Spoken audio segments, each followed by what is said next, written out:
Good morning, everybody. This morning we're interviewing Dr. Sylvester Maposa.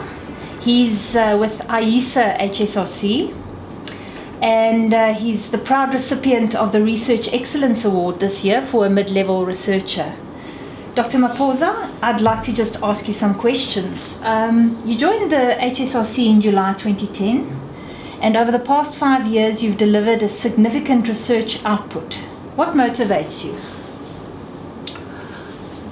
Well, the desire to be part of change as part of the community and the greater society of South Africa. The passion and to give back what has made me to be and to reach the levels of these networks and collaboration is because of the community that has invested on me. My education, my PhD was funded by the government, and this is a way to plow back to the community, and this motivates me and makes me look to each day, every day. Wonderful, thank you. You presented in more than 35 national and international conferences and seminars by invitation. If there's one thing that you could single out in your talks and presentations over the past 5 years, I know it's difficult, but what would that be? Well, looking at the nature of the complexity of the challenges in the contemporary world, and these presentations by invitations have been through trying to find means to address the challenges that we face. My general thematic focus is that change is possible, and we need to invest continuously in education. We need to invest in research. We need to invest in generating knowledge and sharing that knowledge with policymakers in order to leverage the kinds of transformations that we seek.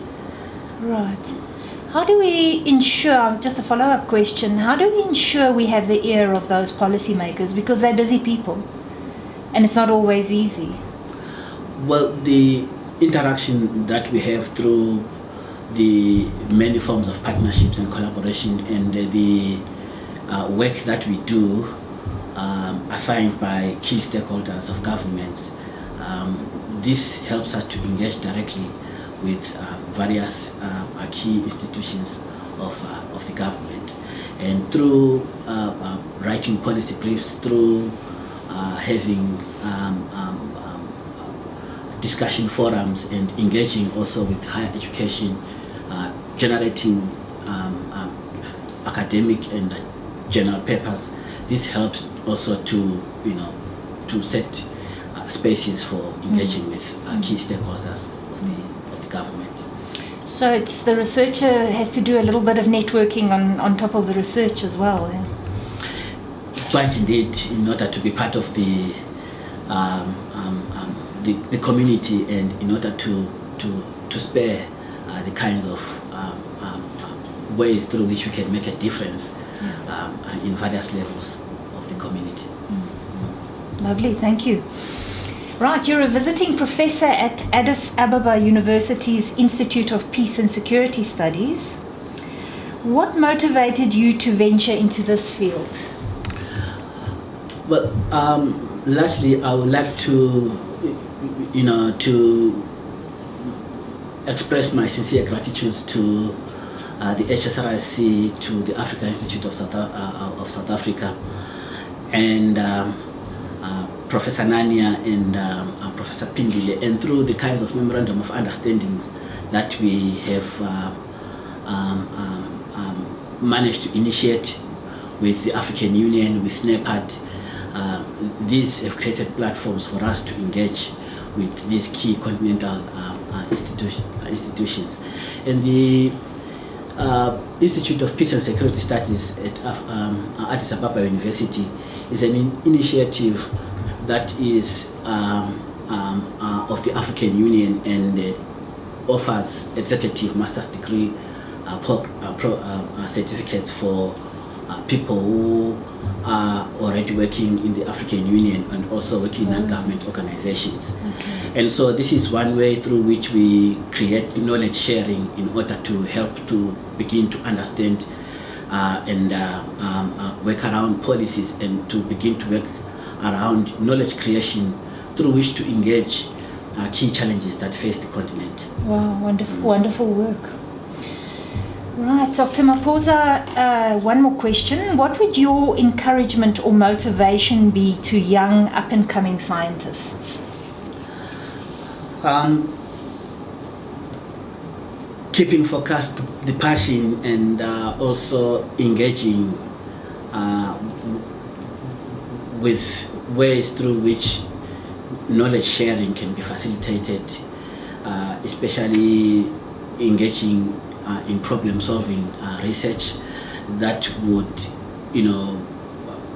reflect scholarly engagement with problems that impact our societies, and responding to these challenges in ways that would generate new knowledge and innovative knowledge to address these challenges. And essentially, it is all a process of growth. And through my interaction with the regional partners, with also the Fulbright scholarship that I had in the US, where I was a visiting professor at Colorado University, what I've come to learn is that there is more out there that I need to learn, and I have this thirst for learning, and I have this thirst for knowledge. And this is what I would like to share with young researchers and young scholars, that there is much more out there in the world, and I'm also even overwhelmed by what knowledge lies out there in the world, and I want to learn every day and seek new knowledge that would spare and leverage positive ways in which we can begin to make high impact influences to change and transformation to improve livelihoods. I'm glad you've mentioned the word transformation, because I'd like to just slip in one last question, and that is, do you believe that the institutions of higher education and the scholarly institutions of Africa are sufficiently transformed for young African scholars to really do the kind of work they need to do, or is there still transformation required? Well, thank you for this interesting question.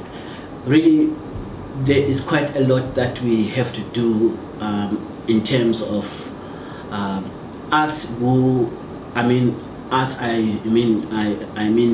the different key actors of our society, particularly in higher education and particularly in research circles, where there is, in my view, need to begin to reflect on issues of content than on the number of articles, say, one produces in a particular year, but to look at the kind of content, whether it is generating the knowledge that would begin to create inclusive spaces and inclusive kinds of knowledge sharing. Really, what we see being reflected, yes, these are some important dimensions of transformation and diversity and inclusion, but we need to begin to think more in terms of the epistemological dimensions of the kinds of research that we do. We are a people that have been colonized for 500 years, and societies were disrupted, and we inherited systems that were disrupted, and these are the kinds of different forms of violence, structural violence, around which, as researchers, as people who engage in academia, we should begin to look at the nature of curriculum, the nature of research that we engage, to begin to look at the forms of knowledge and highlight particularly indigenous forms of knowledge which will empower societies to become more capacitated in terms of resilience, and begin to address the challenges that societies face. And I believe also in engaging and creating more platforms of sharing this kind of knowledge through seminars, through conferences, we'll begin to engage and find common ways through which we can understand the direction, desired direction for the common good for all in society. Wonderful, thank you for that answer. Is the status of the social sciences sufficiently respected in this process, or do we need to do a little bit more work in that regard? The social and human sciences? There's more that needs to be done, particularly looking at the complex nature of contemporaneous of contemporary challenges. These challenges, they need for us to begin to engage in more multidisciplinary ways to address these challenges. For instance, look at the nature of this emerging new trend of non-conventional armed hybrid violence, which we might want to look at what happened recently in France, what is happening in Mali, these sporadic terrorist attacks, and really these are forms of discontent which are built and motivated around socio-economic challenges of inadequate employment, on issues of education, on issues of access to resources, on issues of cleavages of religion and identity, the different forms of identity, the different form, those cleavages are used to entice and motivate young people, particularly in vulnerable situations, who are faced with great poverty, and they make easy target for recruitment into these different forms of insurgencies. And they impact greatly in many ways in our societies in terms of retarding and impeding the investments that we have made towards socio-economic improvements, by disrupting the security, and also by creating these further forms of radicalization and of violence on people, repeated forms of violence in terms of when we see ourselves as helpless, so we become vulnerable to any form of motivation that may entice us to begin to engage in these very many forms of violence. Particularly if you look at the hybrid nature of gender-based violence, and right now we are 16 days of activism against gender-based violence. There are some of the issues. We need to begin to look at them in more multidimensional ways, not in siloed ways, because these are linked, are connected. You look at what the Boko Haram is doing, how women and young girls are abducted, they are disrupted in life. How economic roots are disrupted and hindering growth, and there is illicit transfers of huge sums of funds, which also impact on development endeavors and driving peace. So, the research that we need to begin to engage with is to begin to look at these kinds of challenges, kinds of problems that we and if we are to achieve Agenda 2063 of a prosperous Africa and a peaceful Africa, and also if we are to achieve 2030 Sustainable Development Goal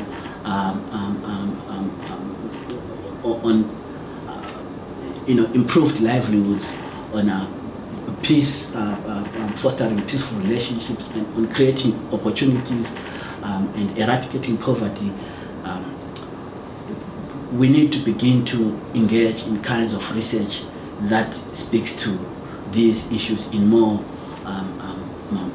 heterogeneous and in more multi-dimensional ways. Yeah.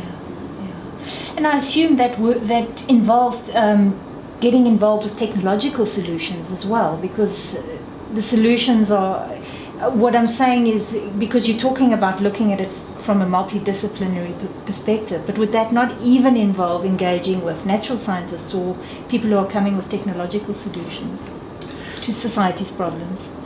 Certainly, a whole of society approach to this is to begin to engage with, addressing all these key components of a society, in terms of engaging in more scientific research that would speak to the challenges that we face, and also investing in all these dimensions that would make our society successful and strong. Yes. True. So it's even beyond research involving government and other agencies. Dr. Maposa, thank you for your time. We look forward to the award ceremony tomorrow, and we appreciate it. And congratulations once again. Thank you. Thank you for your time.